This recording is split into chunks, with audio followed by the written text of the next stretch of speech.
Good day. You've just arrived to video number 3 for preparing for the workplace. My name is Chris. Let's go.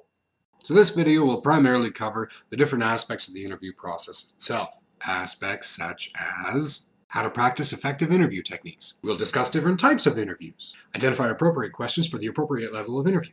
Discuss multi-level interview structures and preparation strategies. Implement a strategy for professional communication and a schedule to ensure that important information isn't missed.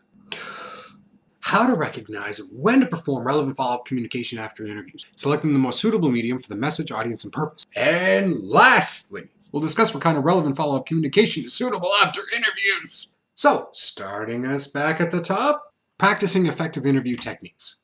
Now, first and foremost, do some research. Use Google. Look up typical interview questions. If you know the kind of job you're applying for, whether it's programming or web design or database management, use those as keywords in your Google search. Now, 9 times out of 10, solid 3 out of 5. This will show you typical interview questions that your interviewer is going to ask you. So having these questions ahead of time, being able to practice your answers and the different ways you're going to respond to things is crucial, because not only does it make it look and sound like you know what you're talking about, but it also helps you look prepared. Try on what you expect to wear to your interview beforehand. No, I don't mean like an hour beforehand. I mean like the day or a few days before your interview. Try it on. Test the fit. See how it looks. If you don't like it then, find something else. Don't do this in the last minutes before you're supposed to leave. It all racks up to your preparedness and your comfort. The more nervous and rushed that you seem to be, that you feel going into it, the worse you're going to do, the worse you'll perform. And that's going to show. There are different types of interviews.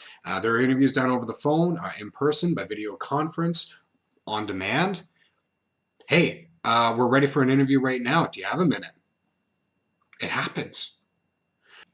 Having that face-to-face interview gives you the time to prepare, gives you the time to ready yourself, to plan your outfit, practice the questions, check your hair, whatever. Video conferencing, similar. Okay, but it's very, waist up. I could not be wearing pants right now. You could not be wearing pants then. No one will know, no one will care. But you still need to have a face to put on and a presence about you of knowledgeability, of readiness. Now, interviews done by phone are very informal, but this is almost more difficult when trying to sell yourself. Because over the phone, you don't have any of the other tools at your disposal to sell yourself as the best pick for the job. Everything comes down to your tone of voice, from inflection and enunciation to your vocabulary and your readiness with answers, how quickly you can formulate a response. Be prepared though, because sometimes when you apply for a job, that's exactly what happens. They don't email you to say, hey, can you come in a week's time? They don't phone you and ask you if you can schedule an interview when it's convenient. No, they say, hey, we have a few minutes. We wanted to talk to you about this job. They're going to feel you out. Be ready for that. Identify appropriate questions for the appropriate level of interview. Now, at some point, invariably, during an interview, they're going to ask you if you have any questions. Don't ask them how many vacation days you get in a year or how much you earn an hour. Don't do that. Ask them what their expectations of you are outside of the requirements for the job. What kind of deadlines will you be expected to meet? It's okay to ask them the questions about the kind of work environment you'll be in. How large is the team? Is it all one team, one collaborative effort? Or are projects broken down and disseminated to various people in the room? Think about what would be important to you, how you work best. Multi-level interview strategies. So these processes typically involve a multi-stage interview process. There's your first point of contact when you apply for a job. The person that you go to meet is not actually going to be the one that hires you. Not necessarily. They've read the resume. All right, things could be all right. They want to meet you. See how well you're socialized, how you interact with other human beings. The third stage is most often going to be the one that's meant to kind of shake you up a bit. It'll be with a manager. It'll be with a project lead or coordinator. It's going to be with somebody in a position of some sort of power and control over the kind of work environment that you'll be walking into.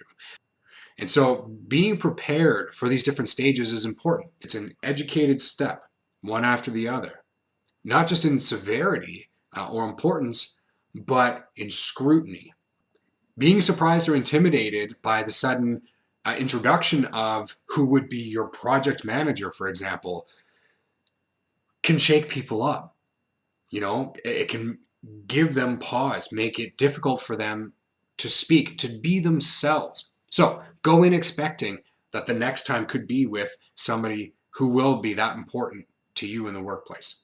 Implementing a strategy for professional communication. Very simply, work out how you say things. Work on the words you're using to express that idea or response that make it sound like you know what you're talking about and not just how to do the job. How to know when to perform the relevant follow-up communication after interviews. All right, so let's say you've had your interview. How do you know when to perform the relevant follow-up in communication? Well, it's all sort of relative. So you've had your interview. A few days goes by. Haven't heard anything. You could touch base now. You could give them a week. Perhaps you're at the front of the line of selected individuals for interviews. And there's a week's worth of interviews that were taking place after you.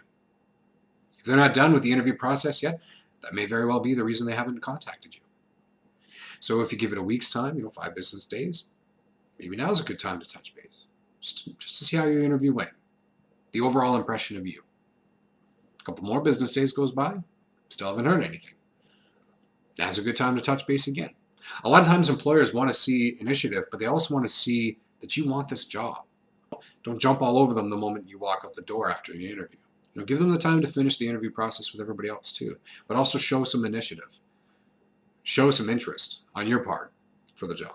Now, after interviews, you're likely going to be stressing out. Did it go well? It felt like it went well. I don't know if they liked me or not, but they seemed to respond well to the things that I said. I answered all the questions pretty well and quickly. I had good responses to everything. I don't know, they felt me out quite a bit. Wanted to see how I felt about things. Stop stressing about it. Give them a few days. But if you're really that worried about it, all you have to do is ask. How to select the most suitable medium for your message, audience, and purpose. This depends on the kind of communication you're going to be sending. So again, using the interview process as the example, it's been a week, a business week since your interview.